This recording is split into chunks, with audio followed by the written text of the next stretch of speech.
Hello hello study brains, hope आप अच्छे होंगे, मज़े में होंगे, खुश और खुशहाल होंगे और अपने घर में बिल्कुल सेफ होंगे अपने पेरेंट्स के साथ। तो आज के वीडियो में हम बात करेंगे एंशंट हिस्ट्री ऑफ कश्मीर। इससे पहले 2-3 लेक्चर्स में हमने बात की थी literary sources, archaeological sources and pre historic sources of Jammu and Kashmir के बारे में, और कुछ साइट्स के बारे में भी हमने बात की थी जिसमें हमने बुरज़ोहमा या इसी तरह से गुफग्राल या सोबर, मांडा वगैरह के बारे में भी बात की थी। आज हम एंशंट हिस्ट्री ऑफ कश्मीर को देखते हैं। देखिए, कल्हना जिन्होंने 1149 में राजतरंगिणी लिखी थी, उन्होंने लिखा है अपनी किताब में कि कश्मीर को डिफरेंट डायनास्टीज़ ने और डिफरेंट किंग्स ने, यानी बहुत सारे डायनास्टीज़ और बहुत सारे किंग्स ने रूल किया हुआ है। ये बात आप अपने जहन में रख लीजिए ताकि आगे ये काम आ सके। अब थोड़ी सी बात करेंगे हम महाभारता पीरियड के ऊपर। देखिए, महाभारता जो है ना, ये एक जंग हुई थी कुरुक्षेत्र में हस्तिनापुर के ऊपर, जो कि आजकल प्लेस है हरियाणा में। तो उस दौर में तकरीबन 4000 साल पहले, 5000 साल पहले ये महाभारता जो हुआ था, किस किस के दरमियान हुआ था? 2 कज़न ग्रुप्स के दरमियान हुआ था, पांडवास और कौरवास के दरमियान। उस वक्त ये जंग इंडिया में हुआ था, यानी जो आज का इंडिया है। लेकिन उस वक्त कश्मीर में कौन सी डायनास्टी रूल कर रही थी? तो डायनास्टी रूल कर रही थी गोनांद डायनास्टी रूल्ड और कश्मीर, और राजौरी पे कंबोजास वगैरह वहाँ तब रूल करते थे। और उस वक्त राजौरी का नाम था राजापुरी, जिसकी कैपिटल थी पंचला, जिसको आज पीर पंजाल कहते हैं। तो कभी कभार ये क्वेश्चन पूछा जाता है कि राजापुरी की कैपिटल क्या थी उस वक्त? तो पंचला, आप याद रख लीजिए। अब कल्हना जो है, उन्होंने स्टार्ट की है हिस्ट्री लिखना जस्ट बिफोर महाभारता वार, यानी जब ये महाभारता वार हुआ उससे पहले उसने कश्मीर की हिस्ट्री के बारे में लिखना शुरू किया। और महाभारता वहाँ पे इंडिया में चल रहा था, उस वक्त क्या चल रहा था कश्मीर में, कौन सी डायनास्टी रूल कर रही थी, तो वो सारी चीज़ें कल्हना ने अपनी बुक राजतरंगिणी में तब से शुरू किया। जिस तरह से मैंने लास्ट टाइम भी आपको कहा था कि महाभारता पीरियड से संग्रमा राजा या संग्राम देवा के रीन तक उन्होंने हिस्ट्री ऑफ कश्मीर को राजतरंगिणी में दर्ज किया। तो कल्हना ने जस्ट बिफोर महाभारता वार हिस्ट्री को लिखना शुरू किया। अब वो क्या कह रहे हैं? अकॉर्डिंग टू राजतरंगिणी, कल्हना कहता है कि Gonanda first was the first king of Kashmir. Rather अगर हम कहेंगे कि फर्स्ट इंडिपेंडेंट किंग अगर हम देखेंगे कश्मीर का कौन था, यही गोनांद फर्स्ट था। लेकिन इस गोनांद के साथ क्या हुआ, यही स्टोरी मिली हुई है महाभारता पीरियड से, इसलिए मैंने महाभारता को ऊपर डिस्कस किया था कि ये जंग क्यों हुआ, कैसे हुआ, किन किन के दरमियान हुआ। इस गोनांद फर्स्ट को किल किया था कृष्णा ने in the battle of Balram, including his son Damodar first. यानी दामोदर फर्स्ट जो था सन, वो था गोनांद फर्स्ट का, क्योंकि गोनांद डायनास्टी कश्मीर में रूल कर रही थी। तो गोनांद उसका पहला रूलर था, फिर उसके बाद उसका सन दामोदर फर्स्ट आया। लेकिन इन दोनों को किल किसने किया? इनको कृष्णा ने किल किया। लेकिन कई और अकाउंट्स में लिखा हुआ है कि इसको जो गोनांद फर्स्ट है, इसको बालाराम ने किल किया, जो कि कृष्णा का एल्डर ब्रदर था, राइट। और ये चल रही थी स्टोरी। तो कृष्णा ने ही कौन करवाया? महाभारता करवाया, यानी एक जंग करवाई पांडवास और कौरवास के दरमियान जस्टिस की बुनियाद पर। हालांकि वो रेडी नहीं थे पहले, लेकिन कृष्णा ने उनको कहा कि जस्टिस की बुनियाद पर आपको यही जंग करनी होगी। तो खैर वो एक अलग स्टोरी है, उसमें हमें ज़्यादा जाने की ज़रूरत नहीं है। फिर क्या हुआ after the death of Damodar first? अब जब दामोदर फर्स्ट, जो कि गोनांद का बेटा था, गोनांद का सन था, वो जब मरा, कृष्णा क्राउन्स हिज वाइफ। इस दामोदर की वाइफ थी यशोवती, इसी को बनाया गया queen. And when she give birth to Gonanda second, he became king. अब इस यशोवती ने एक बच्चे को जन्म दिया जिसका नाम था गोनांद सेकंड, और वही फिर किंग बना। लेकिन यहाँ पे सवाल आ सकता है कि यशोवती किसकी वाइफ थी और इसको किसने क्वीन बनाया था? तो ये इंपॉर्टेंट चीज आपको याद रखनी होगी। या अगर क्वेश्चन इस तरह से पूछे कि महाभारता एरा में किसको क्वीन बनाया गया था, यानी महाभारता से पहले या महाभारता जब हुआ तो उस वक्त क्वीन किसको बनाया? कृष्णा ने बनाया था किसको, यशोवती को। तो ये इंपॉर्टेंट पॉइंट है, कश्मीर की हिस्ट्री की पहली जो जो वुमेन है, जो फीमेल है, इसको क्वीन बनाया गया था। इसको याद रखना बहुत इंपॉर्टेंट था। और ये वाइफ थी किसकी, दामोदर फर्स्ट की। इसका बेटा गोनांद सेकंड था, right. During his reign Mahabharata occurred. इसी गोनांद सेकंड के दौर में क्या हुआ, महाभारत जंग कमेंस हुआ, यानी महाभारत जो लड़ाई हुई थी पांडवास और कौरवास के दरमियान, वो स्टार्ट हुई, यानी वो इसी के दौर में हुई, गोनांद सेकंड के दौर में। Being an infant he was neither invited bye Pandavas और कौरवास टू फाइट फ्रॉम। ये तभी छोटा ही था, यानी अभी वो छोटा ही था, ना ही इसको पांडवास ने हेल्प के लिए बुलाया, ना ही कौरवास ने इसको हेल्प के लिए बुलाया। अब क्या होता है, अब आप इंटरेस्टिंगली स्टोरी को सुनिए। ना उन्होंने इसको बुलाया हेल्प के लिए, ना पांडवास ने, ना ही कौरवास ने, and was killed by his own minister. अब इस दामोदर फर्स्ट को, सॉरी, जो ये गोनांदा सेकंड था, इस गोनांदा सेकंड को अपने ही एक मिनिस्टर ने किल किया। उसका नाम था Harandev, and founded his own dynasty, Pandava dynasty. तो मतलब कि हरनदेव ने इसको किल किया, किसको, गोनांद सेकंड को। तो जो कि यशोवती का सन था, उसको किल किया हरनदेव ने और अपनी डायनास्टी, पांडवा डायनास्टी बनाई। जो ये हरनदेव था, ये पांडवास का ही एक, मतलब एक लाइनेज में आता था, एक उन्हीं का बंदा था। तो इसने अपनी डायनास्टी यहाँ पे बनाई। तो अब पता चला कि कश्मीर में सबसे पहली डायनास्टी अगर कोई थी, वो गोनांद डायनास्टी थी। फिर इसके बाद पांडवा डायनास्टी वजूद में आ गई। इससे पहले पांडवास और गोंदवास को अच्छी तरह से हम डिस्कस करें, एक और पॉइंट यहाँ पे इंपॉर्टेंट है। कल्हना ने राजतरंगिणी में ये भी लिखा है कि 35 मोर किंग्स के बारे में, जो कि गोनांद डायनास्टी के या पांडवा डायनास्टी के थे, उनके बारे में हमें कोई इंफॉर्मेशन नहीं मिल रही है, क्योंकि उनका रिकॉर्ड जो है वो डिस्ट्रक्ट हो गया है, वो ख़त्म हो चुका है। फिर लेटर ऑन पीरजादा हसन ने उसके बारे में एक ब्रीफ अकाउंट दिया फ्रॉम रत्नाकर। रत्नाकर एक बुक थी जो पंडित रत्नाकर ने लिखी थी, और ट्रांसलेट उसको किया था मुल्ला अहमद ने ज़ैनुल आबिदीन के दौर में।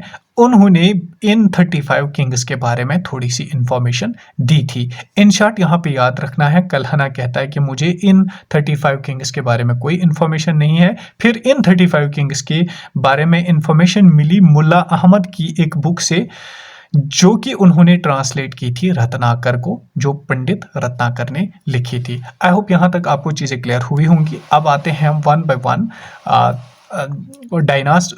अंपायर्स पे। गोनांद अंपायर, सबसे पहली अंपायर जो कश्मीर पे रूल कर रही थी, वो गोनांदा अंपायर थी, ऑलमोस्ट 3000 BC।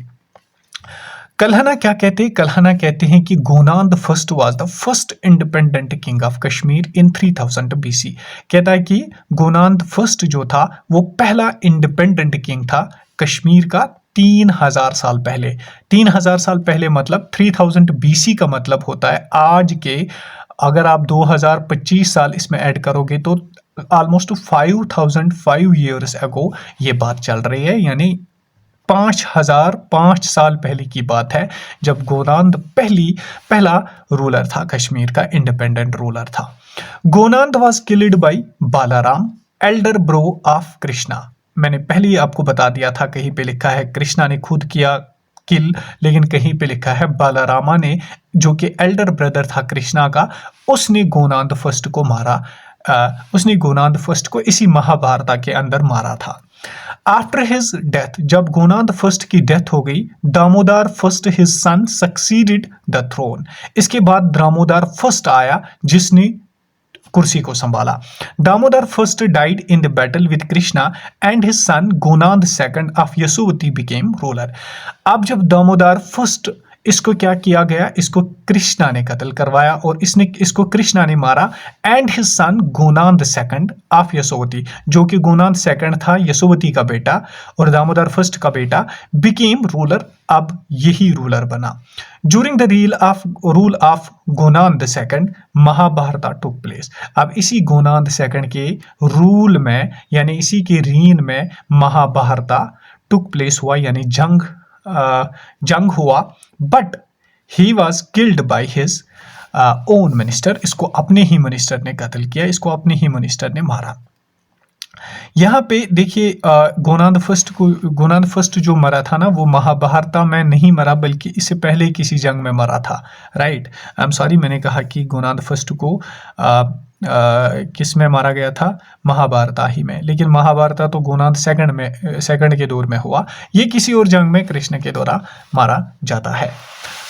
अब क्या हुआ, इसको अपने ही जो अपना ही एक मिनिस्टर था, उसी ने उसको किल किया and founded his own dynasty, Pandava dynasty, और उसने फिर हरनदेव ने पांडवा डायनास्टी फाउंड की। ये थी गोनाद डायनास्टी की थोड़ी सी स्टोरी। अब आते हैं पांडवा अंपायर पे। पांडवा जो अंपायर थी, देखिए अंपायर और डायनास्टी में क्या फर्क है। अंपायर जो बहुत बड़े इलाके पे रूल करती हो, डायनास्टी छोटे से इलाके पे रूल करने वाली को डायनास्टी कहते हैं। Pandava empire 3000 to 600 BC। किसने फाउंड किया था पांडवा को? Founded by Harandev. जो हरनदेव किसका सन था? Parikshit and grandson of Arjun. ये सन था प्रेक्षित का और ग्रैंड सन था अर्जुन का। जो करण अर्जुन की स्टोरी आपने सुनी होगी। 35 Pandava rulers ruled Kashmir but their names are lost due to record restriction. कहते हैं कि 35 पांडवा रूलर्स ने रूल किया था कश्मीर पे, और 35 ने उनका रिकॉर्ड कहीं पे नहीं मिलता है। हरनदेव फॉट विद हिज ब्रदर। अब जो ये हरनदेव था, देखिए इसने क्या किया, इसने जन्मिजाया फॉर हस्तिनापुर। इसने अपने ब्रदर के साथ लड़ाई की। हस्तिनापुर एक प्लेस है जिसके लिए इसने लड़ाई करनी शुरू कर दी, बट ये हार गया वहां पे। So left and reached Kashmir. इसने अब हस्तिनापुर को छोड़कर क्या किया, ये कश्मीर आ गया and joined Gonanda second's army and rose to became prime minister. इसने क्या किया, जब ये हार गया वहां पे अपने भाई के सामने, तो ये कश्मीर चला गया, यानी ये कश्मीर आ गया इंडिया से। तो यहाँ पे इसने गोनाद सेकंड यशुवती का सन था, उसकी आर्मी में ज्वाइन किया और बन गया वहां पे उस वक्त prime minister. Then he became, अब उसने क्या किया, ग्रीडी। अब ये लालची हो गया। ये जब यहाँ पे प्राइम मिनिस्टर बना, ये जब यहाँ पे एक ओहदे पे पहुंचा, तो अब इसको लालच हो गई कि मैं ही बादशाह बनना चाहूंगा। तो इसने क्या किया, इसने किल किया गोनाद सेकंड को। किसको किल किया? गोनाद सेकंड को। अब गोनाद सेकंड को जब किल किया, took control and ruled for 30 years, तो यही फिर किंग यहाँ का बन गया, जिसकी वजह से पांडवास वजूद में आ गए। Pandava rule is believed to came to end of a powerful earthquake that submerged the ancient city of Sandimat Nagar और Chandrapuri city. The place became hollow and lack valor created at that place। कहते हैं कि अब जब पांडवा रूल अच्छी तरह से यहाँ पे आ गया, और फाइनली क्या हुआ, फाइनली पांडवास, इसने 30 years तक रूल किया। और ये पांडवा रूल किस तरह से खत्म हुआ, एक अर्थक्वेक आया। इनकी सिटी थी जिसका नाम था संदीमत नगर या चंद्रपुरी सिटी, दोनों में से एक नाम। तो क्या हुआ, ये मतलब अर्थक्वेक से जमीन के अंदर दब गई, जमीन के अंदर चली गई ये सिटी, और वहां पे जो हालो बना लेटर ऑन, उसी पे जो आज वलोर लेक है, जिसको हम महापद्मा भी कहते हैं, तो उस लेक पे उसके बाद वहां पे एक लेक वजूद में आया जो आज वलोर की शक्ल में मौजूद है। अब आते हैं तीसरी और इम्पोर्टेंट अंपायर पे, जो कि पर्शियन अंपायर थी, जिनको एक्मीनियनस या एक्मीनियाडस अंपायर कहते थे। ये अंपायर कश्मीर पे रूल कर रही है 600 से लेकर 400 BC तक। Founded by Cyrus the great Persian in 6th century BC। कहते हैं कि इसको फाउंड किया साइरस ने, द ग्रेट पर्शियन था ये, और 6th century BC में उसने एक्मीनियनस को फाउंड किया कश्मीर में। Rule till Alexander the greats conquest in 4th century BC। अब इसने रूल कब तक किया, कहां तक किया, यानी इस डायनास्टी ने, इन्होंने अलेक्जेंडर द ग्रेट जब तक उन्होंने कन्केस्ट किया 326 में, तो 4th century BC तक इन्होंने रूल किया। After Cyrus the next king was Darius first. Cyrus का बेटा डेरियस फर्स्ट उसके बाद आया। The Achaemenians controlled northwestern Indian subcontinent, including Indus Valley Civilization, Sindh, and Gandhara, which at the time of Alexander's invasion included Kashmir. अब क्या हुआ देखिए, इन Achaemenians ने सिर्फ कश्मीर पे ही रूल नहीं किया बल्कि इंडियन सबकॉन्टिनेंट को भी अपने रूल के अंदर रखा था, इंक्लूडिंग इंडस वैली सिविलाइजेशन पे रूल कर रहे थे, सिंध पे रूल कर रहे थे, गंधारा जिसको आज कंधार कहते हैं उस पे रूल करते हैं अफगानिस्तान में। तो और which at a time of Alexander's invasion included Kashmir. तो जब अलेक्जेंडर ने कश्मीर को इन्वेड किया, जब अलेक्जेंडर ने इंडिया को इन्वेड करने की कोशिश की और किया, तो उस वक्त इन्होंने कश्मीर को भी इंक्लूड किया Achaemenians ने। Achaemenians introduced the Aramaic script to the region. उन्होंने क्या किया, उन्होंने यहाँ पे इंडिया में एक अरामाइक स्क्रिप्ट को लॉन्च किया, from which the Kharosthi script commonly used in Kashmir was derived. इसी अरामाइक स्क्रिप्ट से खरोस्ती स्क्रिप्ट निकाला गया, ये लिखने के काम आते थे स्क्रिप्ट्स वगैरह, तो इन से निकाला गया खरोस्ती जो कि कश्मीर में कॉमनली यूज होता था। Achaemenian rule in India formally ended with the Greek conquest of the empire by Alexander the Great in 4th century BC। अब ये Achaemenian rule कैसे एंड हुआ, क्या हुआ, ग्रीक कन्केस्ट हुआ, यानी अलेक्जेंडर द ग्रेट ने जब हमला किया इंडिया पे 4th सेंचुरी BC में, उसी के साथ ये Achaemenian जो था, Achaemenians जो थे, पर्शियंस जो थे, इनका रूल यहाँ पे खत्म होता है। अब क्या हुआ, अब एक बैटल हुआ था इसी दौर में जब अलेक्जेंडर द ग्रेट ने हमला किया इंडिया पे, the battle of Hydaspes. Hydaspes Greek Jhelum को कहते हैं, यानी जो ग्रीक पीपल थे वो हैदस्पस कहते थे जहलिम को। 326 BC, यानी 326 में उन्होंने बैटल ऑफ हैदस्पस किया। Was a significant battle between Alexander the Great and king Porus on the bank of Jhelum river the Hydaspes by Greeks. कहते हैं कि बैटल ऑफ हैदस्पस शुरू हुआ किस किस के दरमियान, ये हुआ अलेक्जेंडर द ग्रेट और किंग पोरस के दरमियान। कहाँ पे हुआ, जहलिम रिवर पे, यानी जहलिम के बैंक्स जो है उन पे हुआ। रीजन क्या था, रीजन ये था, इसको जहलिम को ग्रीक जो थे वो हैदस्पस कहते थे, इसलिए इसको बैटल ऑफ हैदस्पस के नाम से जाना गया।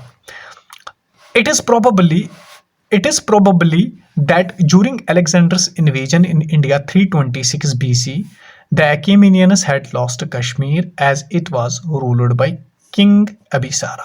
कहते हैं कि शायद इसी वक्त जो Achaemenians थे उन्होंने कश्मीर का रूल छोड़ दिया, यानी वो हार गए यहाँ पे, क्योंकि उस वक्त किंग अबिसारा रूल कर रहा था कश्मीर पे।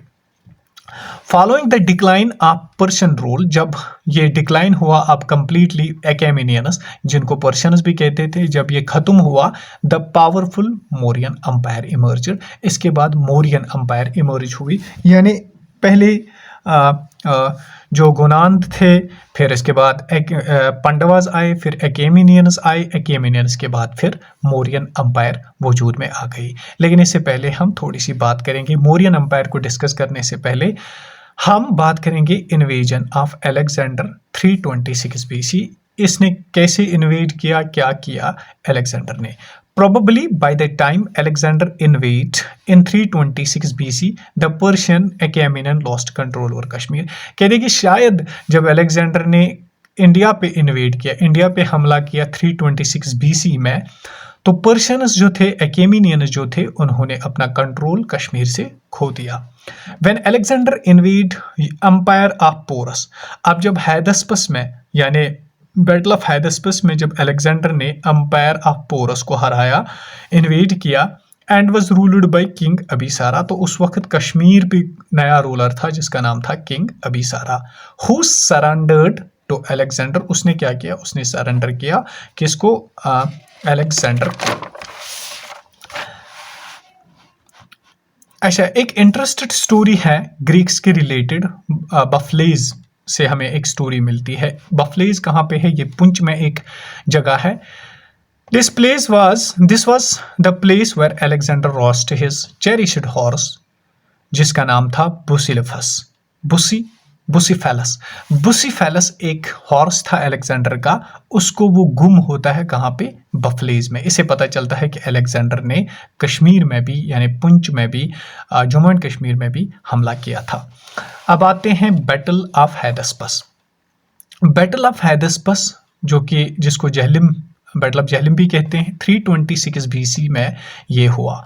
इसमें कौन कौन सी पार्टी थी देखिए, एक तरफ अलेक्जेंडर था, अलेक्जेंडर मैसिडोनियन यानी ग्रीक का अलेक्जेंडर जो था, दूसरी तरफ किंग पोरस था।